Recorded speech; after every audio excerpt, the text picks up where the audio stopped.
Bariatric surgery అన్నారు. అంటే అసలు ఈ బ్యారియాట్రిక్ సర్జరీ అంటే వెయిట్ లాస్ సర్జరీ అని మనందరికీ తెలుసు. జనానికి తిప్పడానికి బ్యారియాట్రిక్ సర్జరీ అంటే ఏంటి?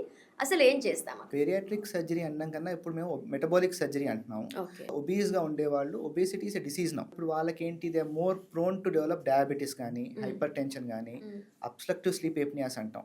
అంటే పేషెంట్ పడుకొని బాగా గురకబెడుతూ ఉంటారు. ఓకే. బాగా మోకాలు నొప్పులు వస్తాయి, because away weight bearing. So ఇవన్నీ ఉన్నప్పుడు పేషెంట్ లావుగా ఉన్నారంటే ఇవన్నీ ఎక్కువ లావు ఉండడం వల్ల వచ్చిన కాంప్లికేషన్స్ అనుకుంటాం.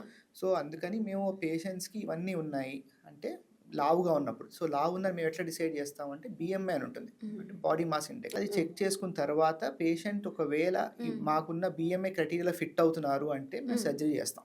సో 30 కన్నా ఎక్కువ ఉన్నారు అంటే we ask them to go undergo surgery along with some comorbidities, sugar, uncontrolled diabetes కానీ, హైపర్ టెన్షన్ కానీ, obstructive sleep apnea అవన్నీ ఉన్నాయన్నప్పుడు మేము రెగ్యులర్ సర్జరీ చేసుకోవాలి. అంటే పేషెంట్కి ఫస్ట్ మెడికేషన్స్ ఇస్తాము, మళ్ళీ వెయిట్ రెడ్యూసింగ్ ఎక్సర్సైజెస్ చెప్తాము, న్యూట్రిషన్ చెప్తాము. ఇవన్నీ అయ్యి పేషెంట్ ఫాలోఅప్లో ఉన్నారు, పేషెంట్ మంచిగా చెప్పేది వింటున్నారు, రెగ్యులర్గా ఫాలోఅప్లో ఉంటారు అనుకున్న వాళ్ళకి advise them for surgery. Okay.